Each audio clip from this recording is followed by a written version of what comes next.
And speaking of putting a fork in an outlet, welcome to the Real Stupid Review Show. I am Gerardo here with Cody, Izzy, Eddie, and Nick.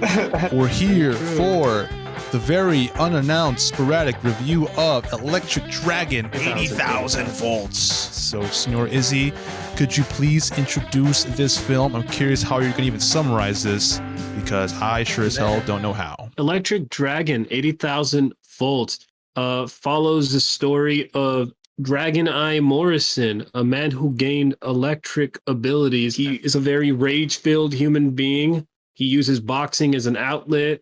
That doesn't work, but he finds solace in the electric guitar and being able to talk to lizards and reptiles. You know, I don't think there's much to say about this from, honestly, I wanted to watch this movie because of the stupid, concept. I like to describe it as very, punk rock, anarchist style of filmmaking. It's very kinetic. I'm taking this from someone online, but I completely agree with this statement. It's one of the most colorful black and white movies I've ever watched. Incredibly short, incredibly fun. And I technically have watched it before, but I was really, really drunk. So I was like, okay, you know what? This is a good chance to avenge myself and actually add it to the list this year. It ends up, I remembered almost everything about it. I just kept looking away. You weren't drunk at all. It was just the movie. You thought you were inebriated. It wasn't. I think for people that enjoy over the top bullshit or top 10 anime battles kind of vibes, this is really gonna be up your alley. If you like kind of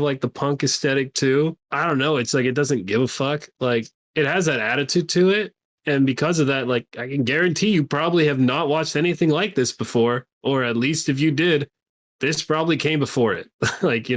I'm caught between a 3.5 and a 4. I think I'm gonna lean more towards the 4. Real quick. I found the user. His name is Cormac, and there's a crown emoji at the end of it. I'm looking at your favorites list, and I'm very happy the Double Life of Veronique is on there, because that shit slaps. This was probably by far my favorite fucking punk music video about the injustices of the mental institution. It's fucking great. It's big. It's loud. As a guy here who said this is the most colorful black and white movie ever, because holy shit, yeah. There were times I found myself getting bored, but then it reeled me right back in. You name it, it's got it. You want to look at some cool lizards? Boom, you got cool lizards. You want to look at a guy who sleeps in a strapped-in table? Boom, you got that there too. Yeah, wow, look at it. It's right here. Watch it. 4 out of 5.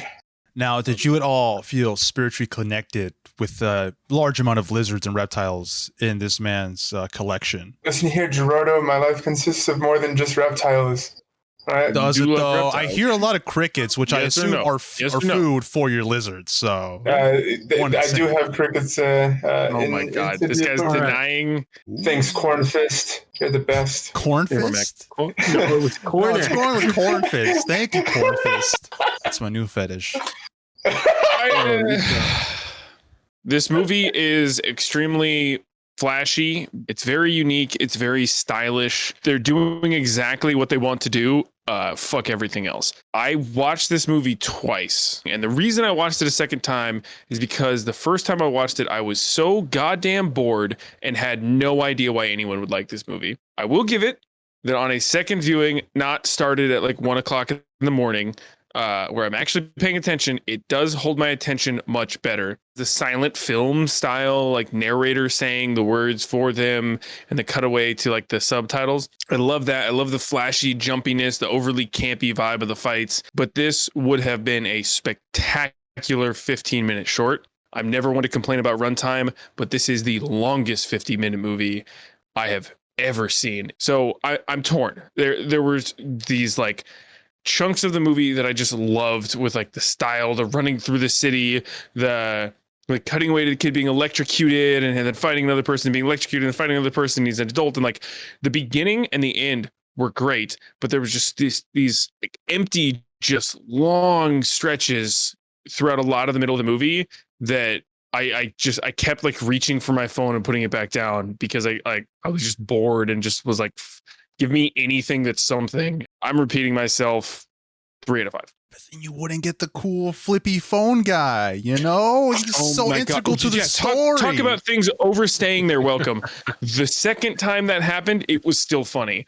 What did it happen? Like 8 times? He had a cool sound effect, dude. That was so It's great. This is like using a D-cell battery as a butt plug. A bit scary and uncharted territory for sure. But once it's in there and your taint starts tingling, just sit back and enjoy the ride.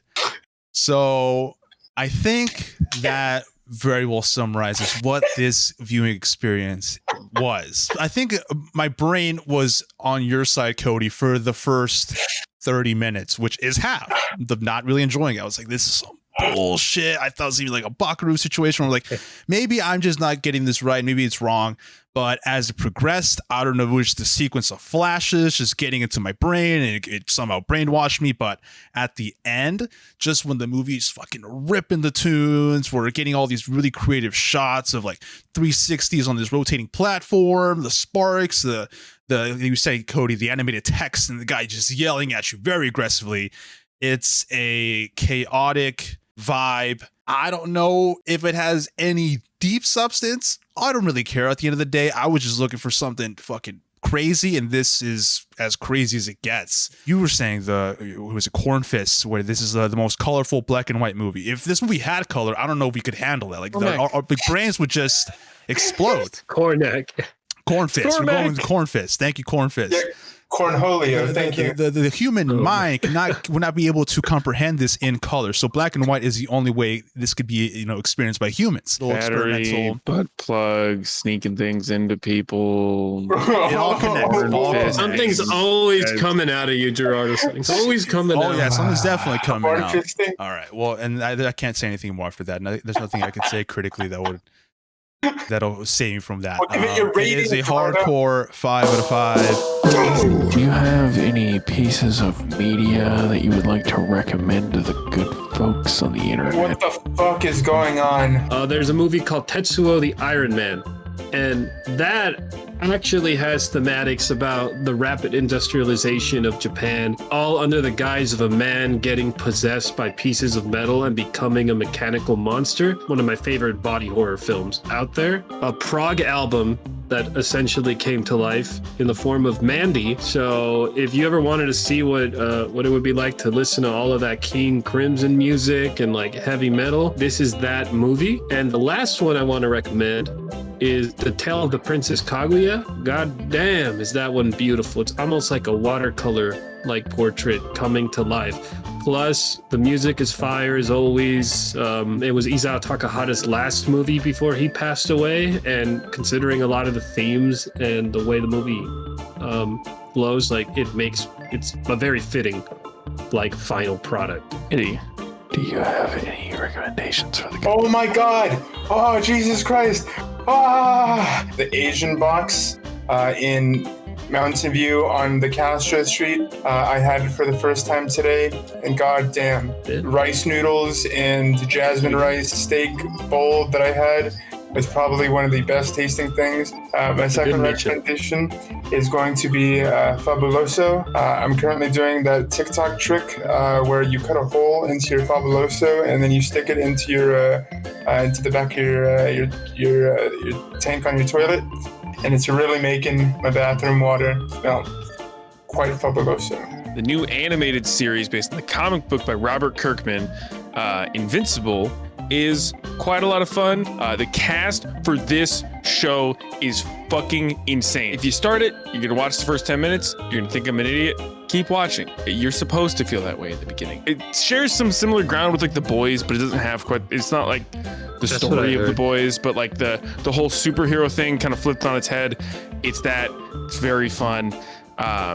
It's not the deepest thing in the world, but we are starved for good television right now, and this is very solid. Thank you, Cody. Thank you, Izzy. Thank you, Eddie. Thank you, Future Nick, after a good review.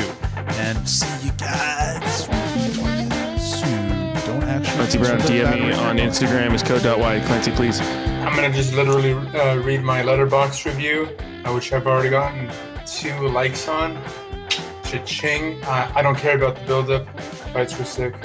5 out of 5. Fucking the fact that they said fatality straight in the movie, best thing in the world. I unliked your review, so now you're back at 1.